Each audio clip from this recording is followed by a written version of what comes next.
Hello friend, जैसा कि हम लोग चैप्टर 1 रिलेशन एंड फंक्शन के बारे में स्टडी कर रहे हैं और इसके पास्ट के कुछ वीडियो में हमने आपको फंक्शन और रिलेशन के बारे में बताया और साथ ही साथ फंक्शन और रिलेशन के ऊपर बेस्ड एनसीईआरटी बुक के एक्सरसाइज 1.1 और 1.2 में कंटेन हर एक क्वेश्चंस के सॉल्यूशन के बारे में बताया। आज के इस वीडियो में हम फंक्शन के एक new topic composition of function से आपको इंट्रोड्यूस करवाने वाले हैं, है ना। कंपोजिशन ऑफ फंक्शन कहने का मतलब है कंपोजिट फंक्शन, है ना। एक कंपोजिट फंक्शन क्या होता है या फंक्शन के कंपोजिशन को हम लोग डिफाइंड कैसे करेंगे, है ना, इसके बारे में स्टडी करने वाले हैं, है ना। तो आप इसका जरा डेफिनेशन देखो। डेफिनेशन में क्या कहता है let F be a function defined from a non empty set A to another non empty set B and G be the another function defined from the non-empty set B to another non-empty set C, है ना। B two function B two function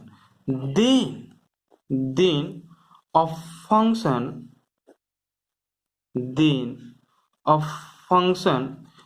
G of f, read कैसे करोगे, G of f from set A to C defined by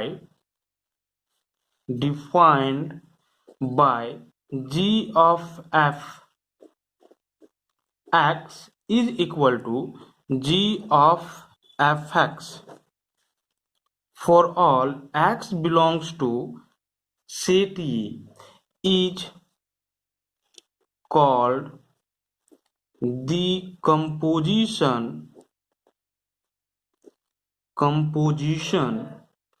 of f and g, and the function g of f x is said to be composition और composite function, है ना। जरा देखो, कहता है आप मान लो कि एक फंक्शन f है जो कि सेट ए से बी में डिफाइंड हुआ है, एक दूसरा फंक्शन g है जो कि सेट बी से किसी तीसरे सेट c में डिफाइंड हुआ है ना। Then a function g of f defined from A to C, समझ रहे हो। चलो देखो, फंक्शन एफ ए से बी में और फंक्शन जी बी से सी में, तो एक तीसरा फंक्शन जी ऑफ एफ जो कि ए से सी में डिफाइन होना चाहिए, समझ रहे हो ना। ए से बी, बी से सी, तीसरा फंक्शन ए से सी में डिफाइन होना चाहिए। तो इस तरह के फंक्शन को ही हम लोग क्या बोलेंगे, कंपोजिट फंक्शन बोलेंगे। और किस तरह से डिफाइन होना चाहिए, तो G of F X is equal to G of F X, समझ रहे हो। दैट मीन्स यहाँ पे जरा देखो, जी एक फंक्शन था और एफ भी फंक्शन था, फंक्शन का फंक्शन, है ना। यानी कि यहाँ पे दो फंक्शन आया है ना, फंक्शन का फंक्शन, दो फंक्शन आया है। और जब दो या दो से अधिक फंक्शन एक दूसरे को क्या करते हैं, मिलते हैं, है ना, that function is said to be composite function. इसी तरह के फंक्शन को हम लोग क्या बोलेंगे, कंपोजिट फंक्शन बोलेंगे, है ना। फंक्शन का फंक्शन अगर g ऑफ एफ एक्स लिखा हुआ है, इसका कहने का मतलब है g ऑफ एफ एक्स, समझ रहे हो, g of F X function का function is called composite function. और ये जो फंक्शन होगा ना, वो ए से सी में डिफाइंड होगा। इसको हम आपको मैपिंग के माध्यम से भी बताएंगे, फिलहाल आप यहां से समझो। अगर आपके पास F of G X write down किया हुआ हो, है ना, एफ ऑफ जी एक्स, तो इसको आप क्या राइट डाउन करोगे, this is F of G X, समझ रहे हो, है ना। एफ ऑफ जी एक्स ये भी फंक्शन का फंक्शन है, एफ भी फंक्शन था, जी भी फंक्शन था, फंक्शन का फंक्शन है, but F of G X है ना, तो ये भी क्या होगा, एक कंपोजिट फंक्शन ही होगा। समझ रहे हो? अब यहाँ पे जरा देखो, इसको ना आप मैपिंग से समझो। हम क्या कर लेते हैं, मान लेते हैं कि सेट ये जो है वो आपका ये है ना, सेट बी जो है वो आपका ये है, और सेट सी जो है वो आपका ये है। ठीक है, अब जरा देखो, मान लिया कि सेट ये में एक आर्बिट्ररी एलिमेंट एक्स है। ठीक है, अब फंक्शन एफ जो था वो सेट ए से बी में डिफाइंड हुआ था। दैट मीन्स एफ जो फंक्शन होगा वो सेट ए से बी में डिफाइंड होगा, और ये जी जो फंक्शन है वो सेट बी से सी में डिफाइंड होगा। दैट मीन्स ये जो फंक्शन जी है वो सेट बी से सी में डिफाइंड होगा, है ना। अब जरा देखो, अगर x कोई आर्बिट्ररी एलिमेंट हो सेट ये में, तो इस x का जो इमेज होगा b में वो क्या होगा, f ऑफ x, है ना। अब जरा देखो, यहाँ पे समझना आप, यहाँ पे एक फंक्शन g जो है वो सेट b से c में डिफाइंड हुआ है ना, तो b के लिए ये क्या कहलाएगा, सिंपली b के लिए ये डोमेन कहलाएगा। समझ रहे हो, क्योंकि b में ये एलिमेंट क्या कर रहा है, लाइज कर रहा है, ये भी एक एलिमेंट ही होगा, है ना। और जब एक फंक्शन जी बी से सी में डिफाइंड होगा तो आप इसको किस तरह से राइट डाउन करोगे, जरा देखो, आप इसको इस तरह से राइट डाउन करोगे, G of F of X, है ना, जी ऑफ एफ ऑफ एक्स। ठीक है, यहाँ पे अगर एक्स था जो कि ये में बिलोंग कर रहा था, और एफ एक ऐसा फंक्शन है जो कि सेट ये से बी में डिफाइंड हुआ है, तो एक्स के इमेज को आप क्या लिखे हो, एफ ऑफ एक्स लिखे हो। समझ रहे हो? अब अगर एक फंक्शन जी बी से सी में डिफाइंड हो और F of X set B में बिलोंग कर रहा हो, तो ऑब्वियस है कि ये एफ ऑफ एक्स बी के लिए डोमेन होगा, है ना। और इसका अब इमेज कहाँ पे बनेगा, तो सेट सी में बनेगा, है ना। और आप एफ ऑफ एक्स का इमेज क्या राइट डाउन करोगे, जी ऑफ एफ एक्स, जिस तरह से यहाँ पे एक्स का image F of x write down किए थे, इसी तरह से आप जी का इमेज आप सी में क्या राइट डाउन करोगे, जी ऑफ एफ एक्स। और simply G of F X कहने का मतलब है एक फंक्शन जी ऑफ एफ और g of define from A to C. क्यों मालूम है, क्योंकि ये G of F X value है ना, या जी ऑफ एफ एक्स जो एलिमेंट है वो एक्चुअली में फंक्शन एफ और जी के कॉम्बिनेशन से आया है। समझ रहे हो, अगर फंक्शन एफ ये से बी में डिफाइंड हो रहा है और एक दूसरा फंक्शन जी बी से सी में डिफाइंड हो रहा है, इसी के केस में ये जी ऑफ एफ एक्स एक एलिमेंट सी में आया है। समझ रहे हो, अगर ऐसा नहीं होता तो इस तरह का केस एराइज ही नहीं होता, है ना। तो ये क्यों हो रहा है, ठीक है, तो due to the combination of function F and G, and therefore we will say that a G of F X, that means a function G of F defined from A to C, है ना, defined from A to C. समझ रहे हो, ठीक है। और इसी तरह के फंक्शन को हम लोग क्या बोलते हैं, कंपोजिट फंक्शन बोलते हैं। और सिंपली कंपोजिट फंक्शन मैंने आपको ये बताया कि कॉम्बिनेशन ऑफ टू और मोर फंक्शन, यहाँ पे दो फंक्शन है ना, जी और एफ है, और ये दोनों कंबाइंड कर जा रहा है, तो हम क्या बोलेंगे, जी ऑफ एफ को एक फंक्शन बोलेंगे, है ना, ये से सी में जो कि डिफाइंड हो रहा है। ठीक है, दो से अधिक फंक्शन भी हो सकता है। समझ रहे हो ना। तो इस तरह से अभी मैंने आपको कंपोजिट फंक्शन के बारे में बताया। और एक्चुअली में इसमें एक चीज और भी ध्यान देने की बात है, यहाँ पे जरा देखो, अगर ये में x बिलोंग कर रहा है तो b में इसका इमेज क्या होगा, f ऑफ x, क्योंकि फंक्शन f ये से b में डिफाइंड हो रहा है ना। अब जरा देखो, यहाँ पे ये जो f ऑफ x होगा वो b का डोमेन कहलाएगा, या तो आप कह सकते हो कि ये जो f ऑफ x होगा वो b के डोमेन का सबसेट होगा। क्यों, क्योंकि b से c में एक और फंक्शन g डिफाइंड हो रहा है। समझ रहे हो ना, जिस तरह से आप इसको ये का डोमेन बोलोगे, है ना, उसी तरह से आप अब एफ एक्स को बी का डोमेन बोलोगे, या आप ये बोलोगे कि ये एफ एक्स जो होगा वो बी के डोमेन का सबसेट होगा, है ना। दैट मीन्स बी के डोमेन में ये एग्जिस्ट करेगा, बी के डोमेन से ये बाहर नहीं आएगा, है ना। क्योंकि एक फंक्शन जी भी डिफाइंड हुआ है बी से सी में, और जब एक फंक्शन जी डिफाइंड होगा बी से सी में, तो बी में जो भी एलिमेंट्स होंगे वो सारे एलिमेंट्स के पास इमेज होंगे, ठीक है, सेट सी में, समझ रहे हो। और बी में जो भी एलिमेंट्स होंगे आप उसको क्या बोलोगे, डोमेन बोलोगे। किसका डोमेन बोलोगे, तो बी का डोमेन बोलोगे, है ना। तो ये हमेशा डोमेन होगा या डोमेन का सबसेट होगा, ठीक है। किसके डोमेन का, तो सेट बी के डोमेन का। अब ना हम एग्जिस्टेंस ऑफ कंपोजिट फंक्शन के बारे में बात करते हैं। दैट मीन्स एक कंपोजिट फंक्शन कब एग्जिस्ट करेगा, है ना। तो सिंपली यहाँ पे जरा देखो, आप इजली समझ सकते हो कि ये composite function G of F exist करेगा तब और तभी एग्जिस्ट करेगा यदि फंक्शन एफ का जो रेंज हो वो सबसेट हो फंक्शन जी के कोडोमेन का, है ना। अगर फंक्शन एफ का रेंज फंक्शन जी के कोडोमेन का सबसेट होगा तो ये जो composite function G of F है वो एग्जिस्ट करेगा।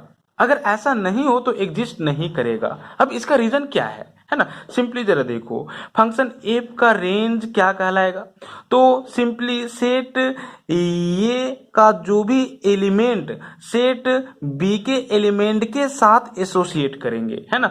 तो सेट ये का जो भी एलिमेंट सेट बी के एलिमेंट के साथ एसोसिएट करेंगे, आप उसका क्या कर लो, तो एक सेट ले लो, उसी को आप क्या बोलोगे, तो एफ का रेंज बोलोगे, है ना। अब जरा देखो, अगर एफ का रेंज जी का सबसेट नहीं होगा तो होगा क्या, ये फंक्शन जी डिफाइंड ही नहीं होगा बी से सी में, है ना। ऐसा इसलिए क्योंकि हम लोग जानते हैं ना कि एक फंक्शन तभी डिफाइन करता है जब इस सेट का या इस सेट का हर एक एलिमेंट के पास इमेज हो जिसमें वो डिफाइंड हो रहा है, समझ रहे हो। अब अगर ये एफ एक्स इस फंक्शन जी के डोमेन में बिलोंग नहीं करेगा, है ना, तो इसके पास इस सेट में इमेज मिलेगा ही नहीं, समझ रहे हो। और जब इमेज मिलेगा ही नहीं तो ये जी जो फंक्शन हम बोल रहे हैं वो बी से सी में डिफाइंड ही नहीं होगा, समझ रहे हो, ठीक है। मतलब कि इसमें जो भी एलिमेंट होंगे, ठीक है, वो सारे एलिमेंट के पास इस सेट सी में क्या होना चाहिए, तो सिंपली इमेज होना चाहिए, है ना। अगर ऐसा होता है तभी हम लोग बोलेंगे कि जी जो है वो एक फंक्शन है बी से सी में। सिंपली हमने आपको यही बताया है ना कि हर एक एलिमेंट के पास इमेज होना चाहिए, समझ रहे हो ना, जिसमें वो डिफाइंड हो रहा है, ठीक है। अब यदि अगर एफ एक्स क्या हो, इसका इमेज हो, तो ये एफ एक्स फंक्शन एफ के रेंज के सेट में आएगा, समझ रहे हो।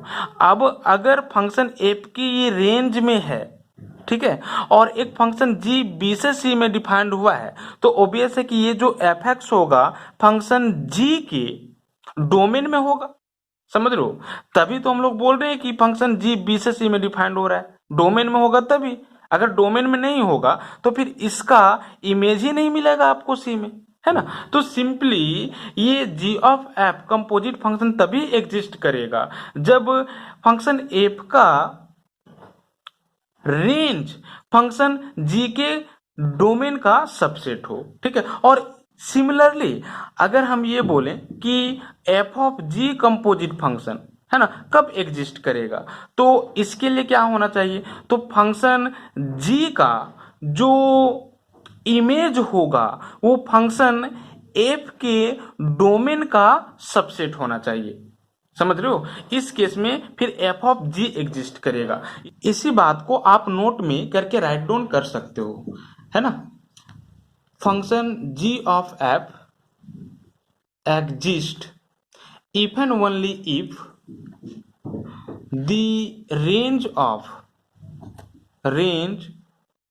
of function f is a subset of domain of g, है ना। Similarly function composite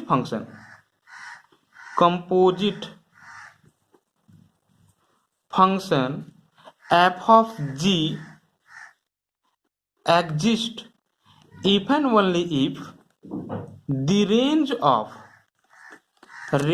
of g is a subset of domain of f, है ना।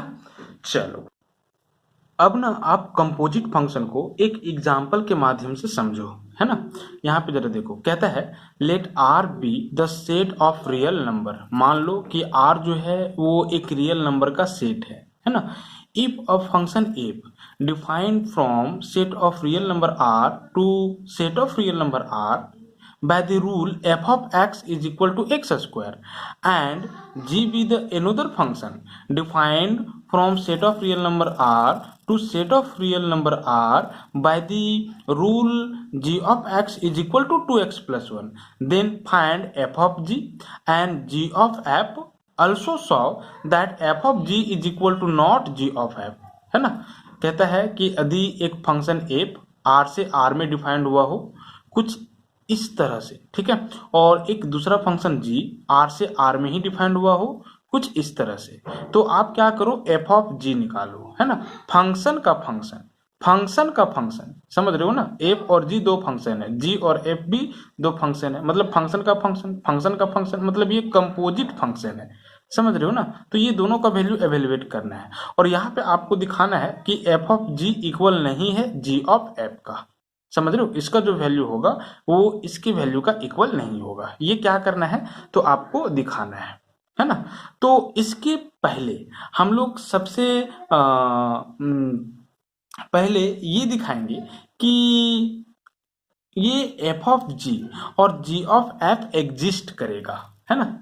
इसके कुछ क्षण पहले हमने आपको बताया कि एक कंपोजिट फंक्शन कब एग्जिस्ट करता है, existence of a composite function, है ना। अगर हम इसका एग्जिस्टेंस का बात करें, मतलब कि g ऑफ f एग्जिस्ट करेगा कि नहीं, और करेगा तो कब करेगा, कब नहीं करेगा, है ना। तो सिंपली हम क्या बताए, फंक्शन f का जो रेंज होगा, है ना, वो फंक्शन g के डोमेन का सबसेट होना चाहिए, ठीक है। अगर f ऑफ g का बात करेंगे तो फंक्शन g का जो रेंज होगा, है ना, वो फंक्शन f के डोमेन का सबसेट होना चाहिए, समझ रहे हो। राइट साइड में जो फंक्शन है उसका रेंज सबसेट होना चाहिए लेफ्ट साइड में जो फंक्शन है उसके डोमेन से। राइट साइड में जो फंक्शन है, ठीक है, उसका रेंज सबसेट होना चाहिए लेफ्ट साइड में जो फंक्शन का डोमेन है उसका। इस केस में ये एग्जिस्ट कर जाएगा और इस केस में ये एग्जिस्ट कर जाएगा, समझ रहे हो ना। तो यहाँ पे जरा देखो, यहाँ पे आपको सॉल्यूशन के लिए राइट डाउन करना होगा क्लियरली डोमेन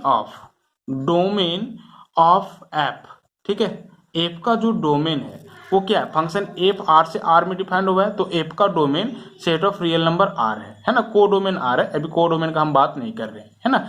इसी तरह से अगर हम आपको ये पूछे कि फंक्शन जी का डोमेन क्या होगा, तो फंक्शन जी आर से आर में डिफाइंड हुआ है, तो इसका भी डोमेन ये होगा, है ना, set of real number R, ठीक है।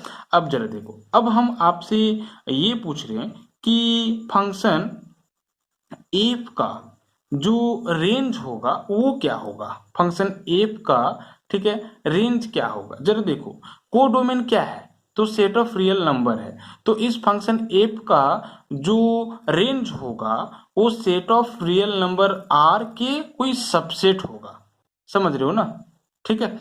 और यहाँ पे जरा देखो, अगर हम इसमें बात करें, इस फंक्शन जी का को डोमेन क्या है तो आर ही है, तो इसका भी, ठीक है, इसका जो रेंज होगा, ठीक है, इस फंक्शन जी का जो रेंज होगा, है ना, वो set of real number R का ही क्या होगा तो कोई सबसेट होगा, समझ रहे हो। यहाँ पर भी वही बात हो रहा था, ठीक है, और यहाँ पर भी वही बात हो रहा था, है ना।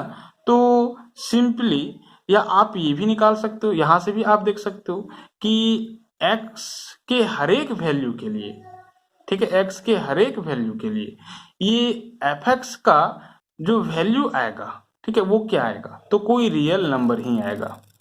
समझ रहे हो, है ना। जैसे कि अगर हम इसका आपको रेंज निकालने के लिए दें तो कैसे रेंज निकालोगे, इसके लिए हमने आपको क्या किया था, तो क्लास 11th में बताया था, है ना। इसका अगर हम रेंज निकालने के लिए दें तो आप इसका रेंज कैसे निकालोगे, ठीक है। तो सिंपली यहाँ पे इसका रेंज निकालने के लिए आप क्या करोगे, इसको y पुट कर दोगे, है ना। जरा देखो, इसको हम रफली आपको बता दे रहे हैं, है ना। आप y पुट कर दो, ठीक है, एक्स स्क्वायर को, इस पूरा को क्या कर लोगे, तो y पुट कर लोगे, है ना, y is equal to X square. अब जरा देखो, x का वैल्यू y के फॉर्म में सेपरेट करो, है ना, तो x इज इक्वल टू क्या हो जाएगा, this is plus minus root under y हो जाएगा। समझ रहे हो, ठीक है। अब यहाँ पे जरा देखो, x का वैल्यू क्या होना चाहिए था, कोई रियल नंबर होना चाहिए था, है ना। तो y की जगह पे आप क्या ले सकते हो जिससे कि x का वैल्यू क्या हो, तो कोई रियल नंबर हो।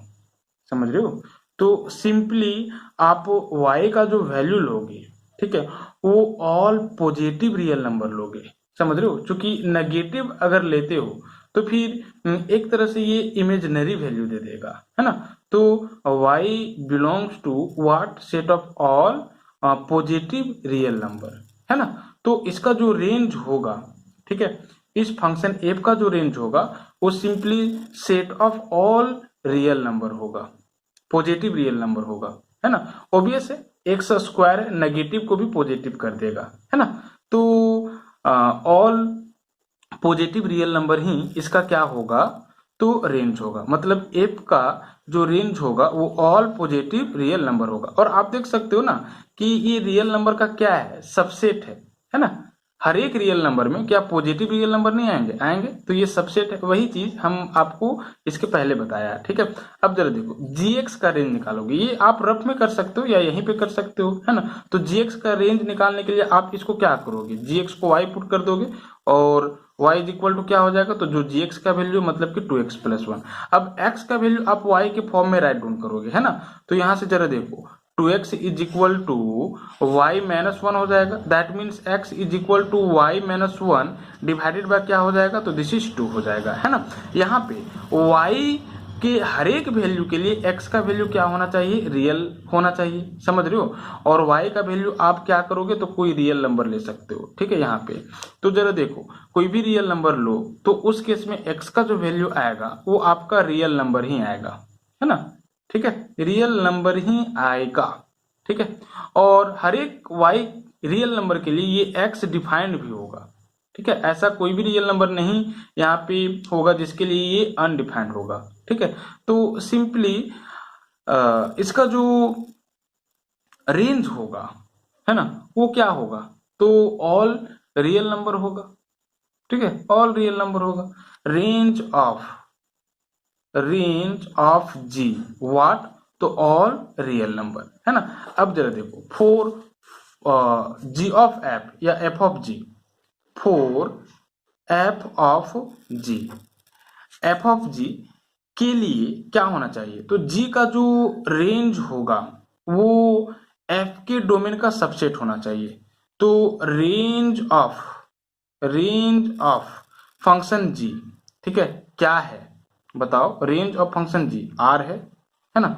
और एफ का डोमेन क्या है, तो जरा देखो एफ का डोमेन क्या है, तो आर ही है ना।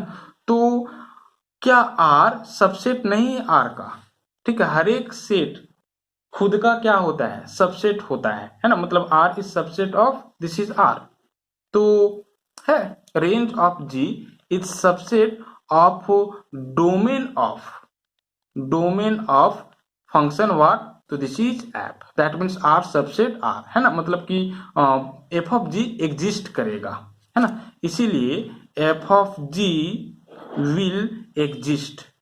समझ रहे हो, ठीक है। अब जरा देखो, एफ ऑफ जी हम लोग निकाल लेते हैं, इसके बाद हम लोग जी ऑफ एफ निकालेंगे, है ना। नो, ठीक है, नो, बाय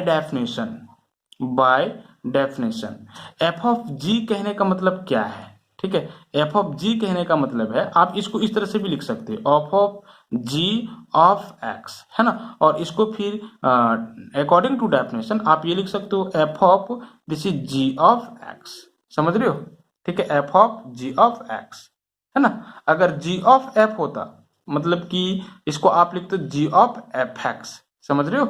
अब जरा देखो इसका हम वैल्यू एवेलुएट कर रहे हैं, है ना, कैसे एवेलुएट करेंगे। चलो एफ यहाँ पे राइट डाउन करो, ठीक है। उसके बाद जरा देखो gx का वैल्यू क्या है, तो gx किस तरह से डिफाइंड हुआ था, कुछ इस तरह से, gx का वैल्यू 2x प्लस 1 है ना। तो आप यहाँ पे क्या करोगे 2x प्लस 1 राइट डाउन करोगे। अब देखो एफ ऑफ 2x प्लस 1 का वैल्यू राइट डाउन कर देना है ना, वही एफ ऑफ जी का वैल्यू होगा।